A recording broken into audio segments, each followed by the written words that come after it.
Bismillahirrahmanirrahim. Assalamualaikum warahmatullahi wabarakatuh. Innal hamdalillah nahmaduhu wa nasta'inuhu wa nastaghfiruh wa na'udzu billahi min syururi anfusina wa min sayyiati a'malina. May yahdihillahu fala mudilla lahu wa may yudlil fala hadiya lahu. Asyhadu an la ilaha illallah wahdahu la syarika lah wa asyhadu anna Muhammadan abduhu wa rasuluh sallallahu alaihi wa ala alihi wa sahbihi wa man tabi'ahum bi ihsan ila yaumiddin. Amma ba'd. Kaum muslimin wal muslimat, jemaah salat maghrib rahimani wa rahmakumullah. Alhamdulillah, kembali pada malam hari ini kita melanjutkan kajian Kitab Tauhid karya Syekhul Islam Muhammad bin Abdul Wahhab rahimahullah. Di malam hari ini kita insyaallah taala, ini pertemuan ke-54. Kita akan membaca 4 bab karena setiap babnya penulis hanya menyebutkan 1 hadits, sehingga babnya pendek-pendek, dan semua dalam 4 bab ini adalah masuk dalam mukammilat at-tauhid, penyempurna tauhid. Kita mulai dari bab pertama di malam hari ini. Qala al-mu'allif rahimahullah, babun qaul Allahumma firli in syi'ta. Bab tentang ucapan, ya Allah, ampuni saya jika engkau berkehendak. Gimana ucapan itu? Itu maksudnya. Apakah boleh kita ucapkan seperti itu? Dan ini hanya contoh. Ya Allah, ampuni saya jika engkau mau. Boleh nggak ucapan-ucapan yang semacam ini? Ya Allah, beri saya rezeki jika engkau mau. Ya Allah, beri saya ilmu jika engkau mau. Ya Allah, beri saya jika engkau mau. Itu menggantungkan kepada kehendak Allah. Iya. Apa hukum ucapan yang seperti itu? Maka jawabannya sangat jelas berdasarkan hadits yang belum sebut. Ini kita tidak perlu menjawab dari diri kita, karena penulis langsung jawab dengan hadits. Kata beliau, wa fis sahih, di dalam hadis sahih, maksudnya adalah sahih Al-Bukhari dan sahih Muslim. An Abi Hurairah radhiyallahu taala anhu qala, dari Abu Hurairah radhiyallahu taala anhu beliau berkata, anna Rasulullah sallallahu alaihi wasallam qala, bahwasannya Rasulullah sallallahu alaihi wasallam bersabda, la yaqulanna ahadukum Allahumma firli in syi'ta, Allahumma arhamni in syi'ta, liya'zimil mas'alah, fa inna allaha la mukrihalah. Masya Allah. Kata beliau, Rasulullah sallallahu alaihi wasallam bersabda, jangan sekali-sekali salah seorang dari kalian, kata Syekh Shalih Al-Fauzan, an-nahyu lit-tahrim, larangan ini menunjukkan haramnya, karena dilarang. Jangan sekali-sekali, dikuatkan dengan nun taukid, iya, yang mana ada sumpah sebelumnya. Demi Allah, jangan sekali-sekali salah seorang dari kalian berkata, Allahumma firli in syi'ta, ya Allah, ampuni saya jika engkau mau. Jangan sekali-sekali bilang begitu. Allahumma arhamni in syi'ta, ya Allah, rahmati saya jika engkau mau. Jangan ucapkan seperti itu. Iya. Liyazimil mas'alah, hendaklah dia azam dalam permintaannya. Dia bulatkan tekadnya, tidak perlu dia bilang jika engkau mau. Iya. Fa inna allaha la mukrihalah, karena Allah subhanahu wa ta'ala tidak ada yang bisa memaksanya. Jika dia mau, tidak ada yang bisa menahannya. Sebagaimana jika dia tidak mau, tidak ada juga yang bisa memberikan kita. La mani'a lima a'toita. Itu harus kita katakan. Ini kan zikir setelah sholat itu. Setelah kita berkata, La ilaha illallah wahdah, la syarika lahu lahul mulku wa lahul hamdu wa huwa ala kulli syai'in qadir. Setelah sholat 5 waktu, kita baca, La mani'a lima a'toita wa la mu'tiya lima mana'ata. Tidak ada yang bisa menghalangi apa yang engkau beri. Dan tidak ada yang bisa memberi yang engkau halangi. Dan tidak ada yang bisa. Makanya minta saja. Minta saja. Iya. Ini tugas kita. Jangan takut. Kita sering dengan ayat, wa qala rabbukum ud'uni astajib lakum. Rob kalian berkata, berdoa kepadaku, saya akan kabulkan. Berdoa kepadaku, saya akan kabulkan. Nabi Shallallahu Alaihi Wasallam bersabda, Udu'ullaha wa antum muqinuna bil ijabah. Berdoalah kepada Allah dalam keadaan kalian yakin bahwa Allah akan mengabulkannya. Berdoa dengan keyakinan pasti Allah kabulin. Karena tidak ada yang besar bagi Allah. Tidak ada. Semuanya mudah dan kecil bagi Allah. Makanya dalam riwayat, lihat kata beliau, wali Muslim. Dalam riwayat Imam Muslim, wal yu'adzimir rabbah. Hendaklah salah seorang dari kalian memperbesar Rabbanya, kecintaannya terhadap pengabulan. Perbesar harapan. Jangan berdoa ala kadarnya begitu. Iya. Seakan-akan kita meminta kepada orang yang tidak bisa menjawab apa yang kita minta. Tidak. Ini bukan makhluk yang lemah seperti kita, yang tidak memiliki apapun, yang bisa memberi atau tidak. Bukan. Ini Allah yang tidak ada, yang sulit baginya. Kata beliau, fa innallaha la yata'adhamuhu syai'un a'ta. Sesungguhnya Allah Subhanahu wa taala tidak ada sesuatu yang besar baginya yang dia berikan kepada kita. Tidak ada yang sulit baginya. Iya, minta saja.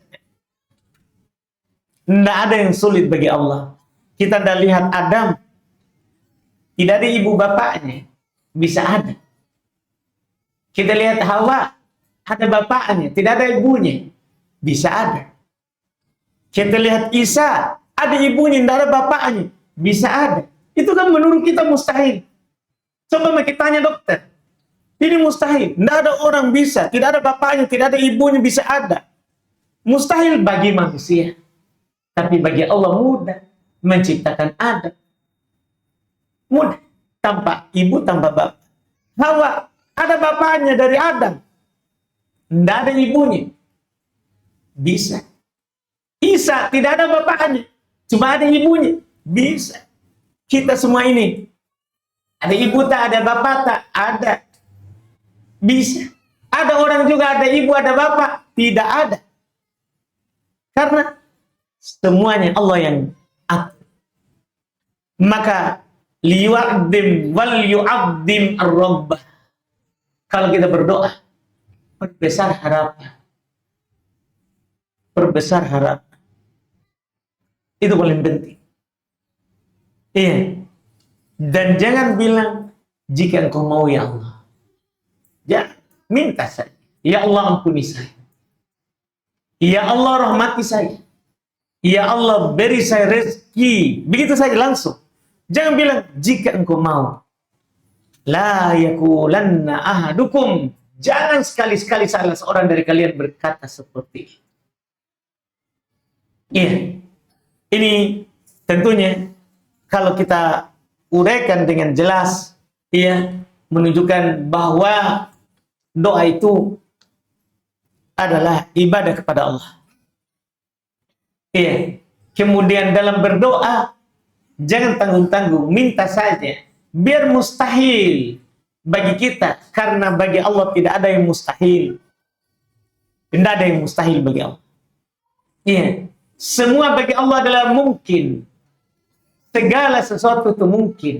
Karena Allah jika menginginkan sesuatu, tinggal berkata kun, fayakun, jadi. Maka pasti akan jadi. Iya. Jika Allah berkehendak. Jika Allah subhanahu wa ta'ala ya berkehendak. Makanya ya kita ya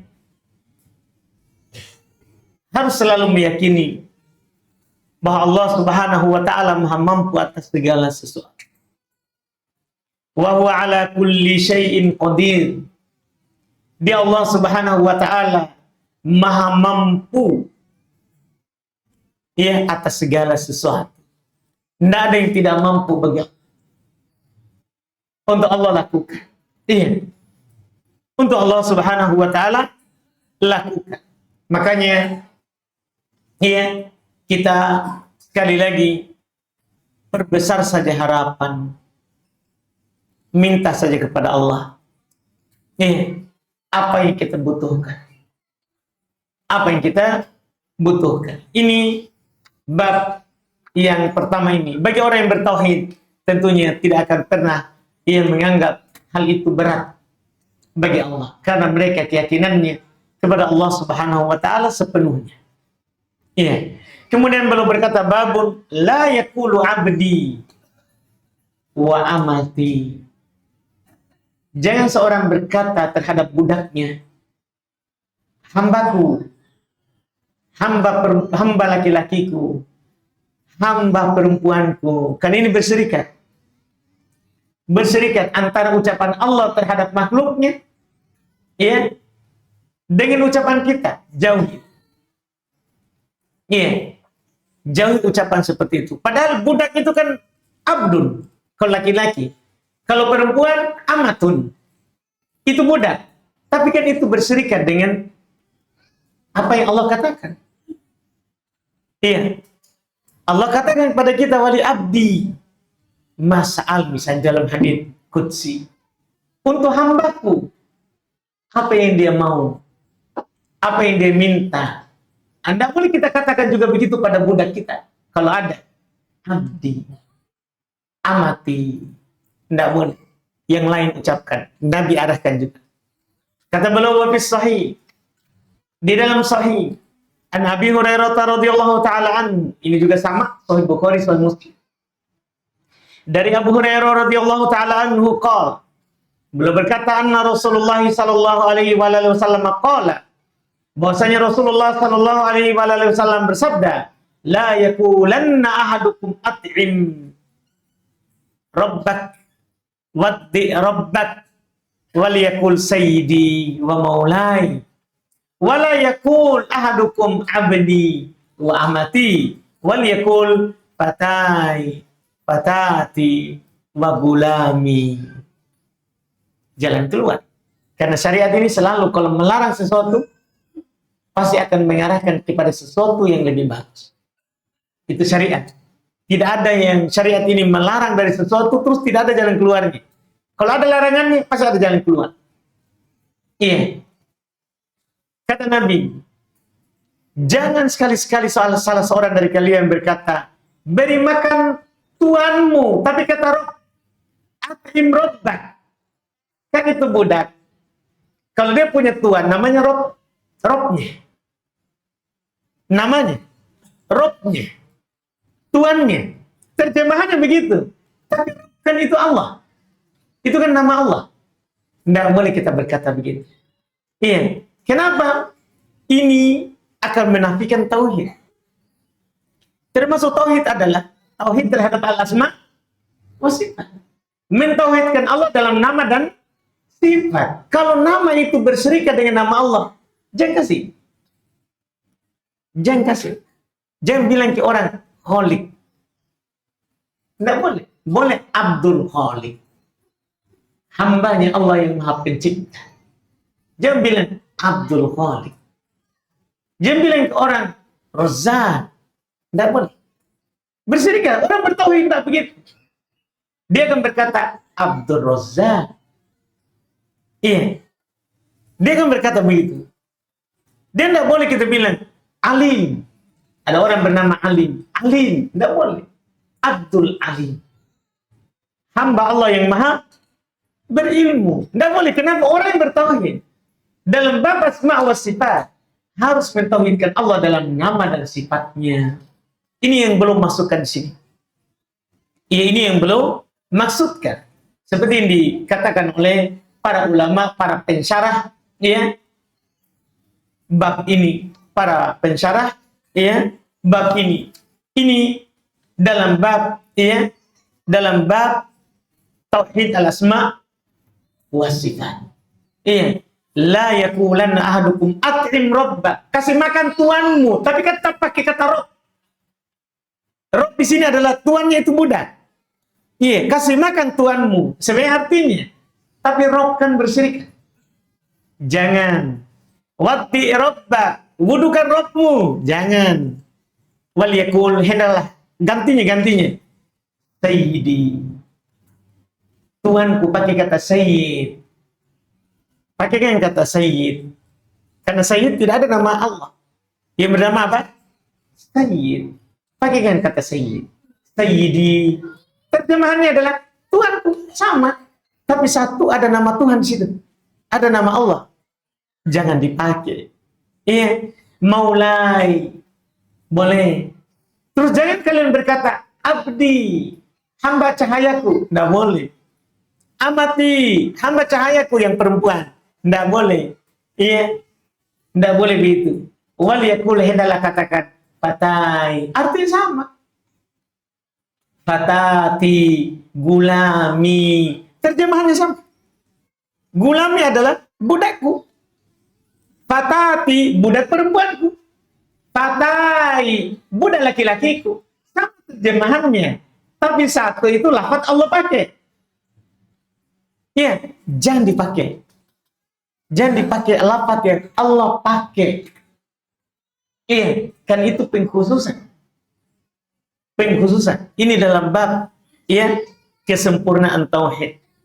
Iya, kesempurnaan tauhid. Kata Syekh Shalih Al-Fauzan belum komentari bab ini. Wa qad sabaqa lahu nadha'ir fi hadza al-kitab min himayatin Nabi sallallahu alaihi wasallam himat tauhid wa saddat turuq allati tubdi ila syirki wa hadza minha. Telah lewat yang semisal dengan ini dalam kitab ini, bagaimana Nabi Shallallahu Alaihi Wasallam menjaga batasan-batasan tauhid dan menutup pintu-pintu yang mengarah kepada syirik, mengarah kepada menduakan Allah dalam ketaatan atau dalam penghambaan. Telah lewat. Sudah banyak bab yang seperti ini. Ini penegasan. Bab per bab dari yang pendek-pendek. Ucapan-ucapan khusus. Jangan berkata seperti itu. Iya. Wahada minha, dan bab ini termasuk dari menjaga batasan tauhid. Orang yang bertauhid itu orang yang paling hati-hati dalam lafaz. Tidak sembarang dia berucap. Tidak sembarang dia berucap. Menjaga lafaz. Karena kalau kita bermudahan dalam lafaz, bahaya. Setan itu kan pintar. Dia itu sedikit-sedikit. Dan dia bersabar untuk menyesatkan kita. Jadi lebih baik dari awal, tutup. Tutup langsung. Ini Nabi. Nabi SAW selalu menjaga sisi tauhid. Iya, sisi tauhid. Dan makanya kita juga harus seperti itu. Iya, jaga diri kita. Jauhi batasan-batasan yang kalau kita masuk di batasan itu bisa mengantarkan kita kepada syirik. Iya, bisa mengantarkan kita kepada syirik. Naudzubillah. Ini bentuknya. Bahkan dalam lafaz indah. Kalau itu sama dengan lafaz Allah Subhanahu wa ta'ala. Sama juga dengan bab berikutnya. Qala al-mu'allif rahimallahu ta'ala babun la yaruddu man sa'ala billah. Ini mirip juga sebelumnya. Bab La yuraddu man sa'ala billah. Jangan ditolak orang yang meminta karena Allah. Ini sudah lewat juga kan?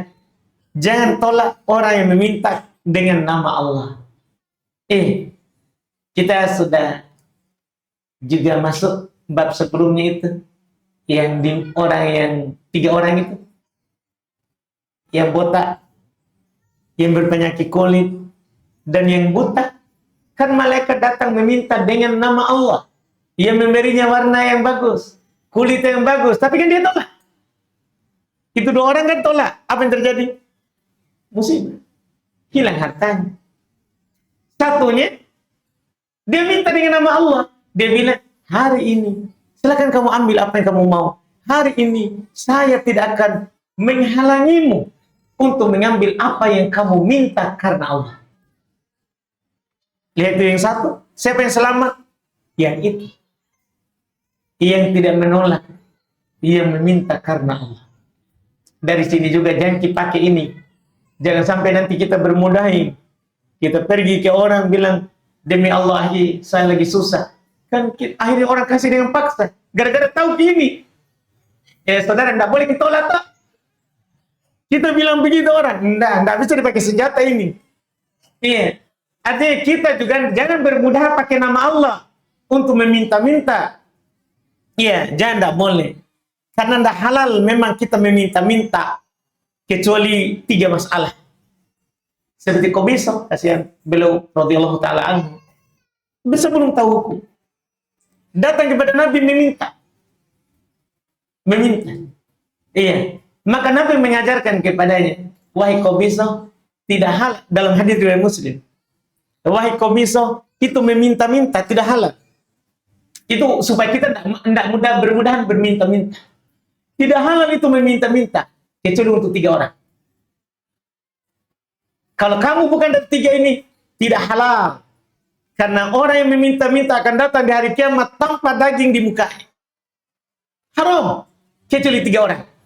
1, yang ditimpa oleh musibah alam, hilang hartanya. Boleh dia minta. Kena angin putih beliung, hujan, banjir, tsunami, longsor, hilang semua hartanya. Boleh dia minta-minta. Iya, sampai dia dapat yang membuat dia hidup. Kalau selesai, tidak boleh lanjut. Kan tidak boleh dijadikan pekerjaan. Iya. Yang ketiga, orang yang ditimpa oleh kemiskinan. Memang miskin. Dia sudah berusaha tapi tidak ada bisa. Boleh minta. Boleh minta. Sampai tertutup kebutuhannya.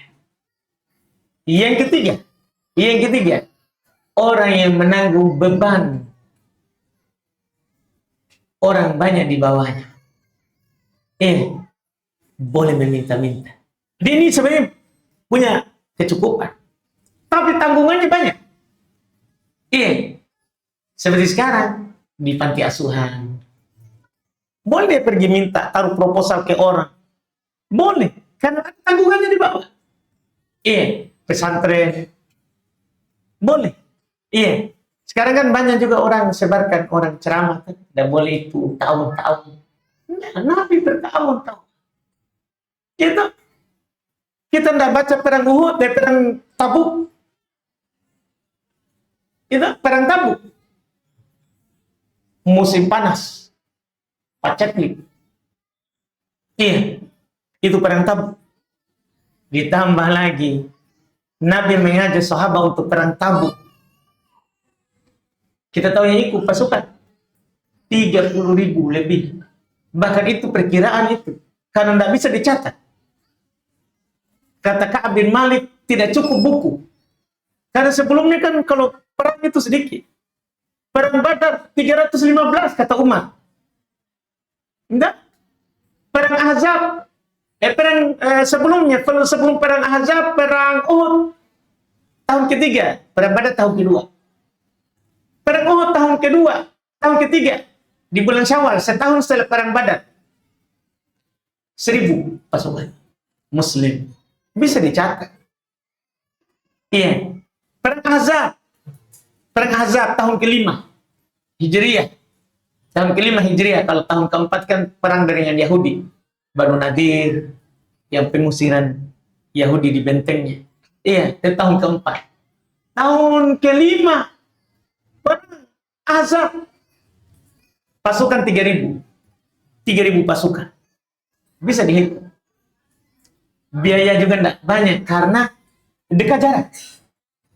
Karena perang Ahzab itu kan hanya keluar dari perbatasan Madinah sedikit. Iya, karena musuh sudah dekat. Biaya sedikit. Tahun ke-9. Kita tahu tahun ke-9 kenapa pasukannya banyak? Karena setelah Fatu Makkah. Kan Makkah ditaklukkan tahun ke-8. Kaum muslimin masuk Islam berbondong-bondong. Berbondong-bondong di tahun itu. Karena Nabi sudah kuasai Makkah. Benar ini Muhammad.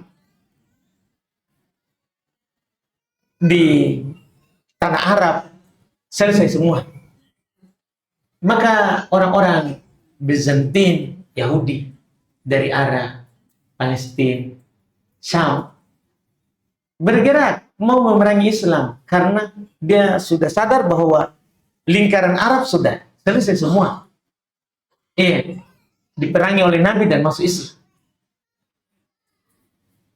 Mereka Yahudi sana bergerak.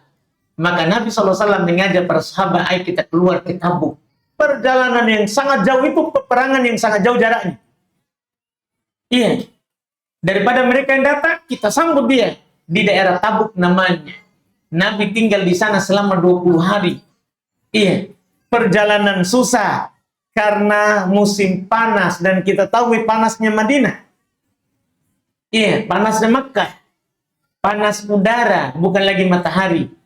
Iya. Para sahabat dianjurkan oleh Nabi untuk berta'awun. Mengajak mereka untuk ta'awun. Karena ini Nabi menanggung banyak pasukan. 30.000. Itu pun perhitungan kira-kira. 30.000 pasukannya. Besar biaya yang dibutuhkan. Maka Nabi mengajak para sahabat ta'awun. Abu Bakar membawa seluruh harta. Umar membawa setengah hartanya. Uthman, dia kasih orang onta dengan isinya. Kuda dengan isinya. Iya, dia kasih pasukan. Iya, ini namanya saling membantu. Itu boleh. Boleh, karena ada tanggungan. Sahabat banyak datang ke Nabi. Ya Rasulullah, adakah kendaraan? Nabi bilang, tidak ada. Yang lainnya, tidak ada. Pulang menangis. Menangis. Sahabat lain bilang, sini, saya tunjukkan kamu kepada orang yang bisa membawamu. Itu dibolehkan. Karena itu yang ketiga. Orang menanggung banyak beban, boleh minta. Tapi selain 3 ini, jangan pernah kita pergi minta ke orang. WA orang. Iya, ada ini yang mau diadakan. Jangan, ada tanggungan. Tak. Iya, jangan kita minta-minta. Orang sekarang kan bermudahan. Sedikit-sedikit keluarkan surat ta'awun. Itu tercela juga ya. Ada memang tanggungan. Memang dibutuhkan. Baru. Iya. Karena ini kata Nabi. Tidak halal wahai komis. Tidak halal. Kecuali itu 3 tadi. Kecuali itu 3 tadi. Makanya dalam pembahasan ini. Jangki juga bermudahan meminta karena Allah. Padahal kita tidak butuh. Tidak ada juga yang kita tanggung. Kita juga bukan orang yang kena tiba-tiba rumahnya terbakar. Kalau rumah terbakar. Hilang semua harta. Halal. Halal kalau begitu. Iya, jangan gunakan hadis ini untuk meminta ke orang. Tapi kalau ada orang meminta pada kita karena Allah, dah jangan ditolak. Kasih yang kita mampu. Kalau tidak mampu, ada jalan keluarnya. Doakan. Jadi kalau kita itu ada orang minta ta'awun, kalau tidak mampu, tidak ada yang bisa kita kirim. Jangan tidak membantunya. Karena berdoa juga itu membantu. Yang bilang tidak butuh ke doa, tak butuh ke uangnya. Tidak boleh begitu. Doa itu juga mendatangkan uang. Gimana kalau doanya terkabul? Dia kasih mungkin 200.000, 100.000, 50.000. Tapi kalau dia doakan, bisa lebih dari itu. Kan Allah lebih banyak yang dia punya. Makanya, belum bawakan bab ini orang yang sempurna tauhidnya. Kata pula Ibnu Umar radhiyallahu taala anhu, dari Ibnu Umar radhiyallahu taala anhu beliau berkata, qala Rasulullah sallallahu alaihi wasallam, Rasulullah sallallahu alaihi wasallam bersabda, "Man ista'adza billahi fa'idu, wa man sa'ala billahi fa'atu, wa man da'akum fa'ajibu, wa man sana'a ilaikum ma'rufan fakafi'u, fa in lam tajidu ma tukafi'unahu fad'u lahu, hatta taru annakum qad kafa'tumuhu." Masyaallah. Rawahu Abu Daud wa Nasa'i bi sanadin sahih. Diriwayatkan oleh Imam Abu Daud An-Nasa'i dengan sanad yang sahih. Kata beliau, siapa yang meminta perlindungan dengan nama Allah, lindungi. Lindungi. Nih, bahkan di Quran ada orang musyrik meminta perlindungan, lindungi. Iya. Lindungi kalau dia minta. Iya. Apalagi muslim. Dia minta karena Allah untuk melindunginya. Lindungi. Wa man sa'ala billahi fa'atu. Ini yang menjadi poin kita. Siapa yang meminta dengan nama Allah, berikan. Kasih. Iya. Wa man da'akum fa'ajibu. Siapa yang mengundang kalian, maka jawab undangannya. Wa man sana'a ilaikum ma'rufan fakafi'u. Siapa yang berbuat baik kepada kalian, balas. Fa in lam tajidu ma tukafi'unahu fad'ulah. Kalau kalian tidak dapat apa yang bisa kalian balaskan mereka dengannya, doakan. Ini jangan lupa. Kan misal di Makassar ini banyak ustadz mengajarkan kita ilmu tuh. Tapi sudah nggak kita doakan? Kan banyak kita ini hanya, nah Ustaz Hidin, Ustaz Dul, kan banyak sekali jasanya ini. Bahkan kita semua di Makassar ini hasil dari mereka. Iya kan? Bahkan mungkin teman-teman tidak pernah hadir pengajiannya, tapi rata-rata di Makassar ini adalah buahnya. Kalau bukan temannya, muridnya. Kalau bukan muridnya, murid dari muridnya. Kan begitu. Orang yang memberikan kebaikan kepada kita saja perkara dunia, balas. Kalau tidak bisa membalasnya, doakan. Itu dunia. Itu dunia. Bagaimana kalau yang memberikan kebaikan kita terhadap akhirat? Iya kan? Itu lebih besar kan kebaikannya. Tidak harus kita doakan, kita pergi WA. Ustaz, semoga Allah mengampuni. Tidak. Tidak harus capek orang lagi. Nah, biasa juga itu yang diketik. Yang diketik saja, Pak. Karena kita tidak ada niat doa. Cuma ketik. Apalagi sekarang stiker. Bukan doa itu, Pak. Karena kita cuma kirim di stiker. Tidak baca kita pasti. Iya dong? Iya nggak, Pak? Atau gimana kan? Atau kita doa aja, baca aja itu. Iya, alhamdulillah kalau baca kita. Iya. Makanya kalau stiker biasanya itu hanya sekedar ya langsung tindis. Iya. Nah, enggak harus begitu. Iya, enggak harus begitu. Dan enggak harus langsung dia doakan kita saat kita WA begitu. Enggak. Karena yang lebih terkabul adalah bukan yang ditulis. Bukan yang disampaikan. Yang terkabul adalah yang dia tidak tahu. Kita doakan, dia tidak tahu. Kalau kita doakan, itu kan mustajab. Nih, itu yang mustajab. Ini kita jangan lupa. Doakan dia. Sampai kapan? Sampai kata Nabi kalian melihat bahwasanya kalian telah membalasnya. Artinya kalau kita sudah mendoakannya dan itu belum cukup untuk membalas mereka, terus kita doakan. Terus kita doakan. Makanya kenapa kalau lewat sahabat kita bilang radhiyallahu anhu. Semoga Allah meridhoi mereka. Kenapa? Besar sekali jasanya pada kita. Itu coba mereka tidak bersabar. Iya, bersama Nabi mengambil ilmunya. Apa yang bisa kita dapat hari ini? Iya kan? Nggak ada. Makanya kalau mereka disebut, doa. Kalau Nabi disebut, salawat. Kenapa? Coba ada Nabi di kita ini. Iya. Kita di mana? Kan begitu. Ada Nabi saja kita di mana? Gimana kalau tidak ada Nabi? Makanya kalau disebut namanya, salawat. Sallallahu alaihi. Itu anjuran. Tidak harus kita salawat lengkap. Ya. Sallallahu alaihi. Allahumma salli alaihi. Itu sudah cukup. Karena kenapa? Jasanya. Jasanya. Ini yang belum sampai. Iya. Di bab ini yang keempat, kita satu bab lagi.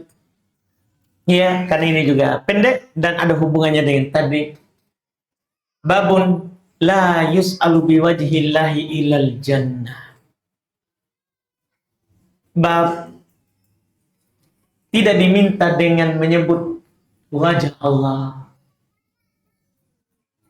kecuali surga. Karena wajah Allah adalah sesuatu yang agung. Iya. Sesuatu yang mulia. Maka kalau meminta dengannya, minta yang mulia. Jangan minta yang tidak mulia. Kalau menyebut wajah Allah, mintalah perkara-perkara besar. Iya. Minta. Kalau menyebut nama Allah, menyebut wajah Allah, jangan meminta sesuatu yang kecil. Iya, hendak disebut wajah Allah, iya, kecuali surga yang kita minta. Belum bawakan satu hadis pendek saja. Dengan ini kita tutup pembahasan kita di malam hari ini. Kata beliau an Jabir radhiyallahu taala anhu, dari Jabir radhiyallahu taala anhu, qala, beliau berkata, qala Rasulullah sallallahu alaihi wasallam, Rasulullah sallallahu alaihi wasallam bersabda, la yus'alu biwajhillahi illal jannah. Sesuai judul bab. Iya, tidak diminta dengan nama, dengan wajah Allah kecuali surga. Hadits ini diriwayatkan oleh Imam Abu Daud, ya rahimahullah, kata beliau rawah Abu Daud, dan diperselisihkan ya sanadnya. Iya. Yang diperselisihkan sanadnya. Kenapa? Karena di dalamnya terdapat rawi yang bernama Sulaiman ibnu Qarn ibnu Mu'ad, didhaifkan oleh Ibnu Ma'in rahimahullah. Bahkan Abu Zur'ah berkomentar, laisa bidak. Iya. Tidak seperti itu, maksudnya tidak ada kekuatannya. Abu Hatim juga laisa bil matin, tidak kuat. Imam Ahmad, tapi Imam Ahmad berkata thiqah. Ini masalah. Imam Ahmad berkata kuat. Iya. An-Nasai berkata laisa bil qawi, tidak kuat. Artinya dalam sanad hadis ini dibicarakan karena rawi tadi. Iya. Dan karena komentar terhadap rawi ini ada yang mengatakan tidak kuat, ada yang mengatakan kuat, maka diperselisihkan akan kesahihannya. Tapi anggaplah dhaif. Memang maknanya sudah benar. Oleh yang bertauhid, ketika menyebut nama Allah, pasti yang dia minta hal-hal yang besar. Iya. Hal-hal yang merupakan kebaikan untuknya dunia akhirat. Iya, dunia akhirat. Ini ya yang terkandung dalam hadits ini, walaupun sanadnya dibicarakan, cuman para ulama rahimahumullah taala tetap mengambil faedah dari hadits ini, karena seperti wajah Allah itu kan ditetapkan oleh Quran, ditetapkan oleh hadits Nabi SAW. Iya, maka penyebutan wajah Allah di hadits ini walaupun dhaif itu sudah kuat dengan ayat dan hadits yang lain. Iya, karena wajah disebutkan di Quran. Iya, disebutkan di Quran bahwa Allah Subhanahu wa taala punya wajah. Iya, dan disebutkan oleh Nabi Shallallahu alaihi wasallam dalam haditsnya. Kemudian faedah juga yang diambil dalam hadits ini adalah seperti yang dikatakan oleh Syekh Shalih Al-Fauzan, wujub ta'zimillahi wa ihtiram asma'i wa sifat. Wajibnya kita mengagungkan Allah dan memuliakan nama dan sifatnya. Dengan cara tidak meminta dengan menggunakan nama dan sifatnya kecuali hal-hal yang mulia. Hal-hal yang mulia. Iya. Kemudian juga di faedah hadits ini yang terakhir, bolehnya kita meminta surga dan perkara-perkara yang mengantarkan kepada surga. Boleh kita minta surga kepada Allah. Dan boleh kita meminta hal-hal yang mendekatkan kita ke surga. Nih, hal-hal yang mendekatkan kita ke surga. Dan ini yang bisa kita sampaikan di malam hari ini, alhamdulillah, ya 4 bab sesuai dengan yang kita rencanakan. Insya Allah kita lanjut lagi di pertemuan akan datang di bab-bab setelahnya. Alhamdulillah. Kita cukupkan dulu.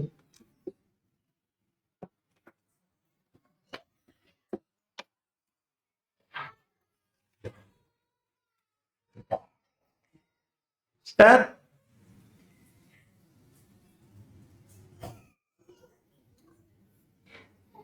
bolehkah bila setelah jima ada keinginan jima kedua kalinya tanpa harus bersihkan diri setelah jima yang pertama? Boleh, biar sampai 10 kali Pak. Jeda.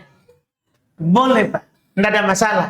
Cuman kalau mau lebih semangat, iya, mandi dulu. Karena dalam hadis Nabi SAW, li'annahu ansyatu lil audah, membuat lebih bersemangat untuk mengulangi.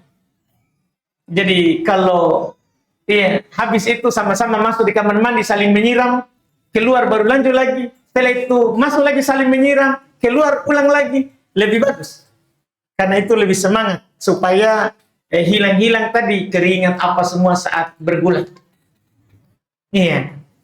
Itu disebutkan oleh Nabi. Lebih bersemangat untuk ulang kembali itu mandi. Iya, walaupun nggak usah mandi sempurna.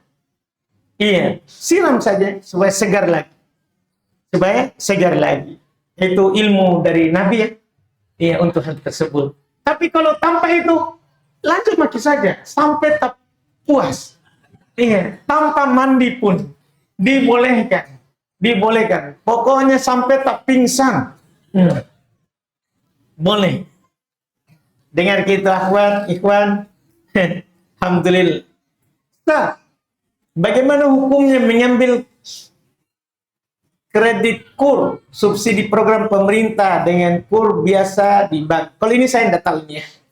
Ya, karena ini masalah pinjaman ya.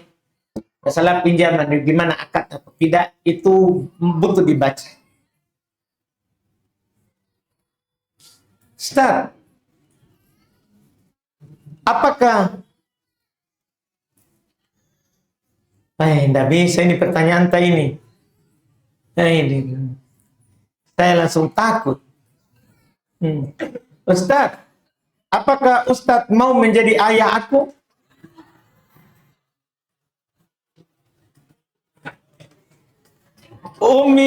Umiku lagi cari suami. Tapi mau orang kaya, apakah mau orang apakah mau? Berdua lagi tanda tanya. Apakah mau jadi ayah aku? Aku tidak 3 bersaudara. Aku anak kedua. Benar, sebutkan juga namanya. Kalau Ustadz tidak mau jadi ayah, saya tolong carikan. Wah, saya tidak. Iya. Cari yang lain tak. Ini kita ini mau carikan saya masalah.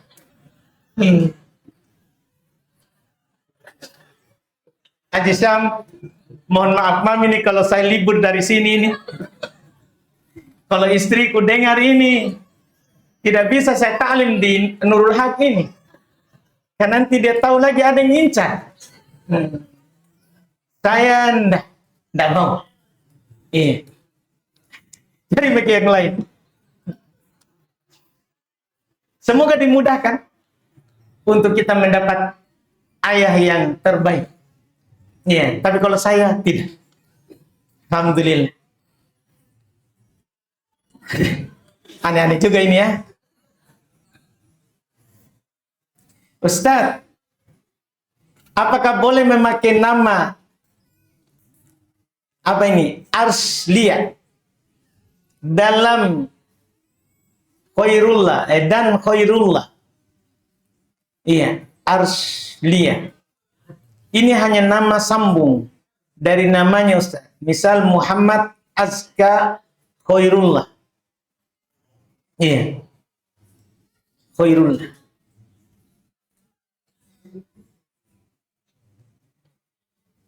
Khairullah idopa ya. Khairullah. Masalah khairullahnya nih ya. Itu dia idopakan kebaikan kepada Allah. Iya, enggak masalah.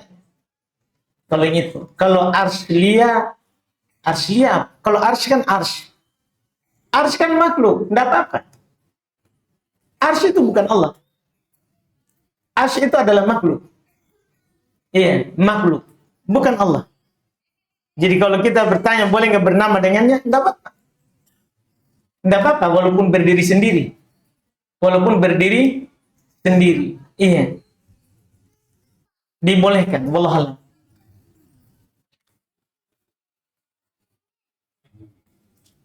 Kita adzan dulu ya.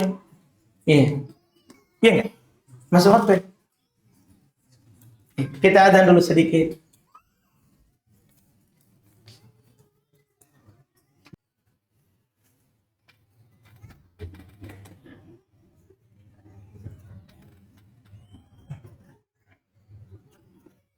Baik, sini ada lanjut lagi pertanyaan.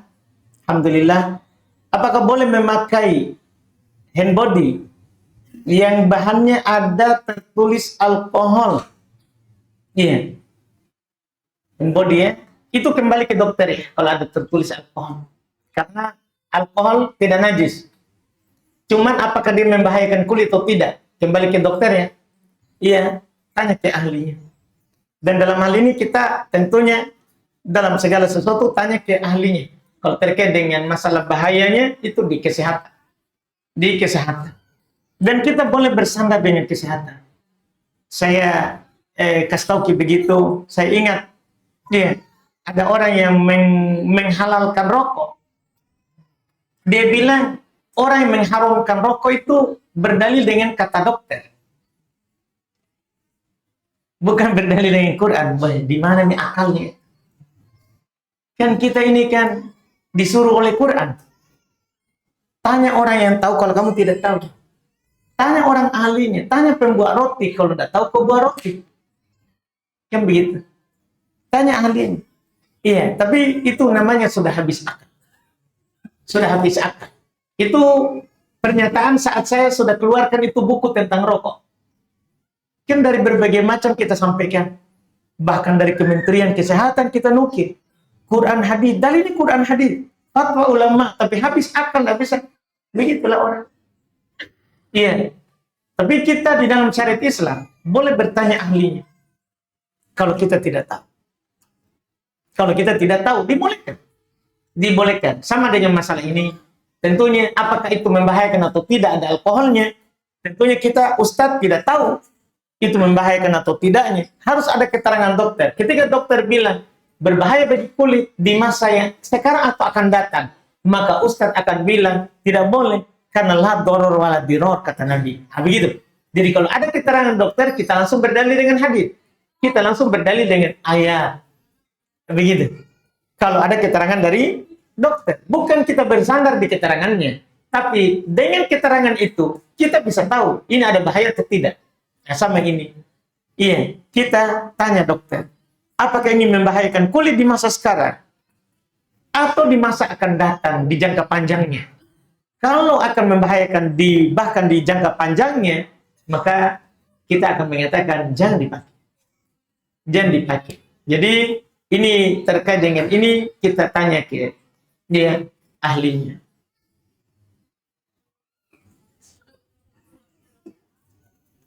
Kemudian berikutnya, jika kita sholat, namun bacaan sholat ada yang salah, yang seharusnya dibaca saat ruku, maka dibaca juga di sujud.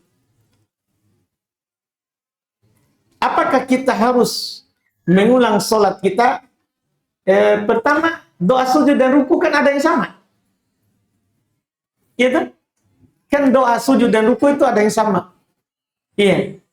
Yang beda itu di Subhana Rabbiyal Azim, jadikan di ruku. Subhana Rabbiyal A'la, jadikan di sujud. Itu kata Nabi dalam hadis riwayat Muslim.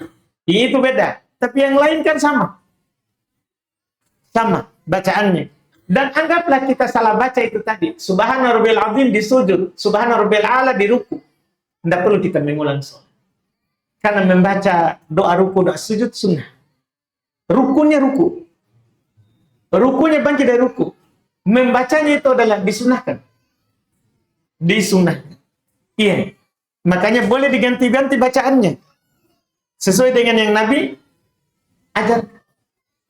Iya. Jadi kita kalau bertanya apakah mengulang sholat? Tidak. Iya, tidak mengulang. Wallahualam. Ustaz, apa hukumnya menjadi agen beriling di rumah? Boleh atau tidak, Ustaz? Tergantung cara mendapatkannya. Iya. Kalau cara mendapatkannya kita ada deposit baru kita dapat itu mesinnya. Iya kan? Mesin itu untuk harus ada depositnya. Tidak boleh. Itu kan hasil dari penyimpanan tak. Kita ambil manfaat. Tidak boleh. Tapi kalau tidak ada dia apa-apa. Iya, tidak ada kita bayar apapun, tidak ada kita simpan uang. Kita cuma buka jasa kirim. Jasa kirim saja kita transfer lewat HP. Setiap orang kirim kita kasih perlakukan biaya kirim 10.000, 6.000. Tidak ada masalah. Karena itu jasa. Itu adalah jasa. Wallahualam. Ustaz, apakah kalau saya ambil buah yang di pinggir jalan, yang tumbuh di tengah jalan raya? Di tengah jalan raya? Aneh tuh pertanyaan ini ya. Yang tumbuh di tengah jalan raya. Seperti saya ambil buah gerseng di tengah jalan. Yang tumbuh tengah jalan. Yang tumbuh. Karena saya tidak tahu mau minta izin di mana. Apakah itu halal atau haram? Nah, di tengah jalan ini ya. Dicabut ini. Tumbuh Pak. Dicabut ini. Iya, yang jelas pohon umum tidak ada yang memilikinya. Maka kaidahnya dalam kaidah fikih man sabaqa ila mubahin fa huwa ahqqu bih. Siapa yang duluan dapat ke perkara mubah, ya dia yang punya. Itu kaidah untuk umum, yang umum. Ini buah pohon dari tanah. Burung makan, dia ya mohon maaf berak di situ. Akhirnya dari bijinya itu tumbuh. Itu kan perkara mubah, perkara umum. Ya siapa yang duluan dapat, dia punya. Nah, seperti ini yang kita tanya, pohon gerseng. Itu? Ya, itu kan tumbuh sendiri. Tapi kalau ada yang tanam, enggak boleh. Tapi kalau tumbuh sendiri, siapa yang duluan, dia dapat. Siapa yang duluan, dia dapat. Mubah. Ya, dia yang berhak untuk mendapatkannya. Demikian pula tidak harus gersengnya. Mangga yang tumbuh sendiri itu dari itu yang dibawa oleh burung atau dibuang oleh orang yang dia tidak maksudkan tanam, dia buang saja, habis dia makan dia buang, tumbuh sendiri. Ya siapa yang duluan kepada perkara mubah, dia yang berhak mendapatkan. Dia yang berhak mendapatkan. Iya, wallahualam. Ustaz, apakah sibuk memikirkan masa depan bagian dari bentuk cacat dalam bertauhid? Iya. Orang yang bertauhid itu tidak sibuk dia pikirkan besok. Dia tidak sibuk karena dia yakin besok itu kita tidak tahu, tapi Allah tahu apa yang kita dapat. Ya kan? La tadri nafsun mada taksibu ghadan. Tidak ada satu jiwa pun yang tahu apa yang dia bisa lakukan besok. Apa yang dilakukan besok? Kalau datang besok, berusaha saja. Apa yang kita akan dapat? Apa yang Allah telah tetapkan. Nggak usah kita khawatirkan masa depan, karena kita tidak akan mati sebelum habis rezeki kita. Tapi bukan berarti kita tidur saja tunggu. Tidak. Lakukan, sebab semua akan dimudahkan jika itu takdirnya. Kalau kita lakukan itu sebab dimudahkan, istiqomah saja di situ. Karena itu takdir. Itu takdir. Jangan cari-cari lagi yang lain. Karena belum tentu kita punya takdir di situ. Usaha saja, kalau dimudahkan lanjut. Kalau tidak dimudahkan, jangan di situ berdiam diri. Cari lagi yang lain. Siapa punya anak di atas kok dong? Apakah ada dalilnya? Jikalau pada saat malam hari mengambil jemuran, pakaian akan ditempeli jin? Tidak ada dalilnya. Tidak ada dalilnya. Wallahualam. Nanti bahaya itu ya. Orang biasa juga edarkan garam. Itu hanya Quran. Orang bilang apa itu? Pemaling. Ada dalil yang maghrib, Pak. Kalau maghrib, tutup pintu tak? Pakai bismillah. Tutup jendela tak? Pakai bismillah. Karena jin berhamburan di maghrib. Itu ada. Tapi orang pergi ambil jemuran, tiba-tiba langsung ditempeli. Tempeli maksudnya dirasuki ya? Atau gimana? Dirasuki? Apa ini tempeli? Dirasuki ya? Tidak ada dalil. Tidak ada dalil.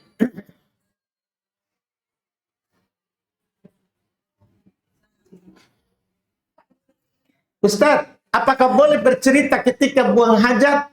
Baik. Ada hadis. Ketika buang hajat itu kita saling menjauh. Itu sahih. Kalau jangan bercerita, tidak sahih. Tapi disuruh saling menjauh. Itu bisa dipahami. Supaya jangan kau bercerita. Gitu. Saling menjauh. Nabi dalam hadis Bukhari Muslim, kalau mau buang hajat, belum menjauh. Dan boleh bercerita kalau ada hajat. Seperti memintakan supaya diambilkan batu. Nabi lakukan. Nabi pernah dibawakan batu 3, satunya kotoran. Nabi suruh cari yang lain ketiga, belum buang kotorannya. Kalau hajat boleh. Adapun bercerita tanpa hajat, ini berarti kita dekatannya.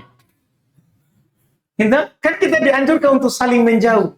Cuman sekarang kan di dalam sudah dinding kan, tidak apa-apa mendekat karena sudah terdinding. Dulu itu kan menjauh supaya tidak dilihat. Orang yang buat hajat dulu harus cari makan munkhafid, tempat yang rendah. Tidak boleh orang buang hajat tempat yang bisa dilihat begini ke atas. Siaran langsung itu. Tidak boleh. Harus tempat yang rendah. Jauh rendah. Itu dulu dibuang karena mereka buang hajat di luar. Sekarang alhamdulillah kita di dalam gedung, tapi bersama dengan itu masih ada ilahnya untuk tidak saling bercerita. Paling rendah hukumnya adalah makruh. Wallahualam. Ustaz, bagaimana tata cara sujud sahwi yang benar dan tepat? Apakah setelah membaca tahiyat akhir langsung sujud? Tergantung ya. Kalau kita kekurangan, itu sujudnya sebelum salam, setelah tahiyat.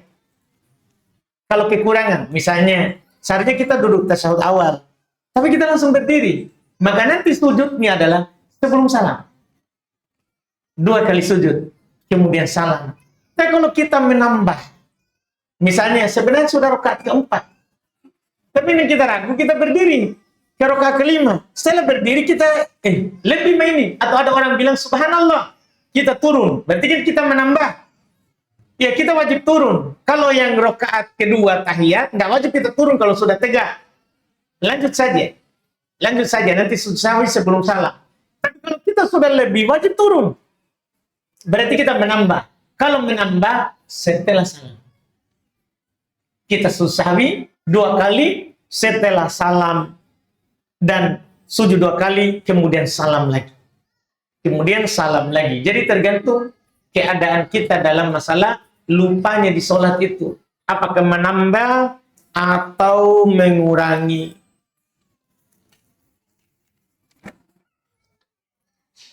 Ustaz, di daerah saya banyak orang tua yang membawa anaknya belajar agama pada kami. Qadarullah, rumah kami sempit. Sampai anak-anak belajar di depan rumah, beralaskan tanah. Apakah kita boleh membuka ta'awun untuk menyewa tempat agar anak-anak nyaman untuk belajar? Boleh. Alhamdulillah, untuk maslahat. Ya, kalau memang orang datang belajar kepada kita dan memang kita bisa mengajarkan kepada mereka, boleh. Ya, boleh kita meminta kepada orang untuk berta'awun dalam kebaikan itu. Dalal al-khair kefaid. Dibolehkan. Ya, dibolehkan hal tersebut. Itu seperti yang kita sebutkan. Ya, kalau kita ada banyak tanggungan, boleh kita meminta ke orang. Dalam tanggungan tersebut. Dalam tanggungan tersebut. Ya, sebetulnya selama dibutuhkan. Selama dibutuhkan. Wallahualam. Kita cukupkan, alhamdulillah. Mohon maaf atas banyak kekurangan pada malam hari ini. Insyaallah taala kita lanjut lagi di pertemuan kita yang akan datang. Iya. Kita tutup dulu. Subhanallah. Assalamualaikum warahmatullahi wabarakatuh.